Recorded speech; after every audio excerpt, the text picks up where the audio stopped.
Women are over 50% of the US population. How are we still talking about career discrimination and income equality and waiting on the ERA to be ratified by the states nearly 50 years later? Women make up only 12% of engineering jobs in Silicon Valley. We've been promising improvements and throwing around percentages in the Valley for 15 years, and what do we have to show for it? And it's not just about pay. We put up with a tremendous amount of crap in tech.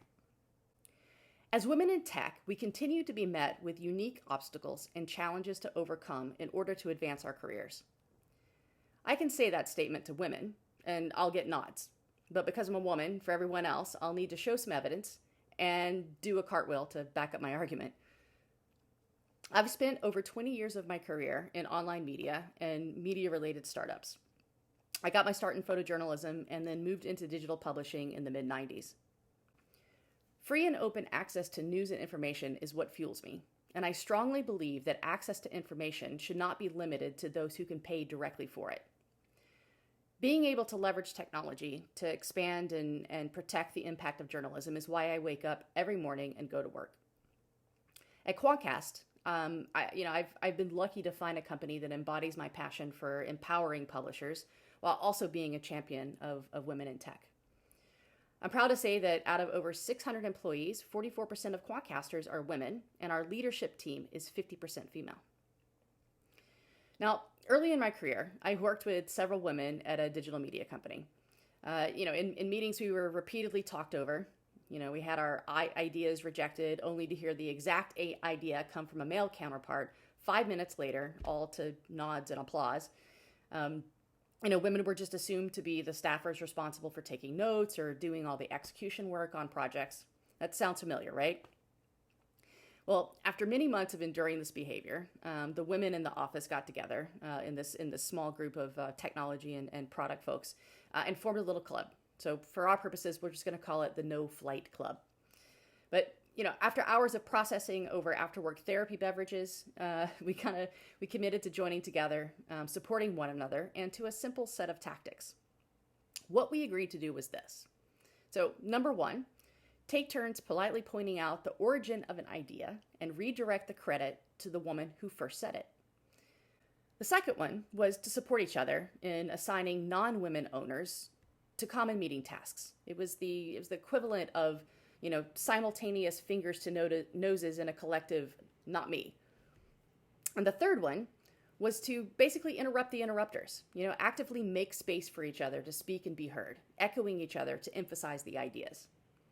Now, while these actions never fully changed all the behavior, it did create awareness. It got the necessary results, and most importantly, balanced the weight across our collective shoulders for the work required to constantly speak up, push back, and be seen. In many ways, we've come a long way since those days. This was 20 plus years ago. All the work, the harassment training and the books and articles and conferences, have made a positive impact. And honestly, without the years of groundwork, awareness raising, building of allyships, and honestly, raising our children to think differently and push back on social norms, movements like Me Too, for example, might not have been able to gain the traction that they have. Enough people were finally listening closely enough to hear the word enough. But there does seem to be a bit of a side effect as well. Along with the significant progress we've made to increase awareness and drive behavior change over the years, has come somewhat of a handbook for walking right up to that line of serious, obvious bad behavior without crossing and being caught out. As the more obvious bad behavior declines or goes into hiding in the workplace, I feel like it's become more difficult to recognize sexist behavior because it often comes in the form of microaggressions. It's a different kind of behavior, but from this same exact source, systemic sexism. Now, microaggressions are indirect, subtle, or unintentional discrimination against someone in a marginalized group, aka us women. Just as one example. The examples I outlined from earlier in my career are the things that are still going on, right? The meeting takeover move, we'll just rephrase your idea and make it my own trick, and the she takes notes, okay? The assumption.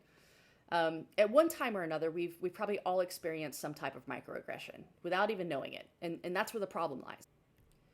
The first step toward working to solve bad behavior is learning how to recognize it. And recognizing microaggressions is tough.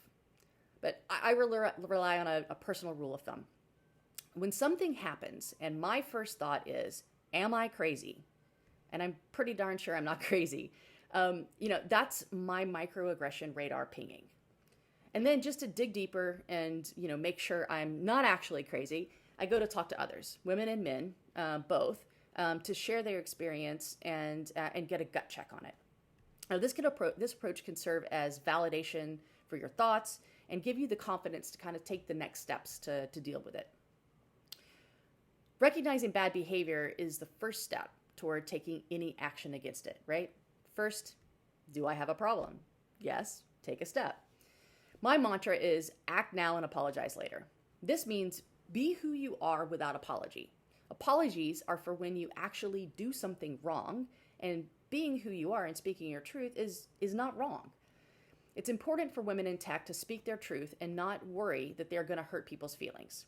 Speaking your mind or asking for, what you rightly deserve is simply not being bitchy. One way you can be the change is by increasing awareness around bad behavior by calling it out when you see it. Another way is to give people, coaching or constructive feedback after something has occurred to make sure that they're aware of their behavior. Pull them to the side and be like, hey, did you know that you did this? They may not even be aware how what they're doing impacts you, and making them aware may help you both. Now, I get some people, may not feel comfortable with these first two approaches, which is why I find option 3, which is what I did earlier in my career, so important. Join together, form your own club, your own support system, and come up with your own commitments to each other. It's an effective way to be the change. What I've learned over the years is that if you want to make any change within an industry as male-dominated as the technology industry, you can't do it alone. And not only do you need to partner with other women, you also need allies. And by allies, I mean men, peers, leaders, others around you, men who are open-minded, empathetic, and want to see change as well. Having allies means that you have a support system within your organization or industry. And who doesn't want that, right? Together, you can collectively speak up, push back, and be seen. It's also important to have allies that hold different positions at the company.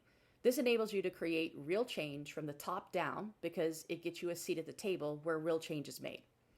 Now, I'm incredibly lucky to have an awesome ally boss.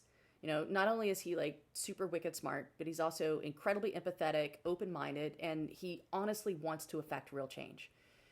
His leadership team, my peer group, are of the same ilk, and together we proactively push forward progress. Quantcast is already a great place to work, but having my CTO's ear to discuss these issues and then having his mouth in the C-suite to advocate for different viewpoints that are specific to female technologists is critical. Finding a company that empowers women in tech is possible, right? There's a few key characteristics to companies that do empower women in the technology field. Look for a company that values, actively making an effort to hire women engineers and product managers and not just slightly increased percentages higher than the industry average. Often these stats are public. If they're not, ask why. Look for a company that provides real growth opportunities and that, invest in their female employees. How many women are in management positions? Dig through their LinkedIn page. And lastly, seek out a company that is self-aware and proactively checks in on fairness by asking questions like, is pay consistent and fair? Do we have a good balance of women and men in management positions? Are we calibrating performance on the same standards? For this, you'll need to ask people who work there or have worked there in the past. Just reach out and ask. You'll be surprised, what people will share. Moving forward, regardless of where you are in your career, I encourage you to not take crap from anybody because you fundamentally do not have to. Demand respect and equal treatment. Be yourself and do not apologize. It's fair. It's feminism. That's what feminism means, right? Fairness.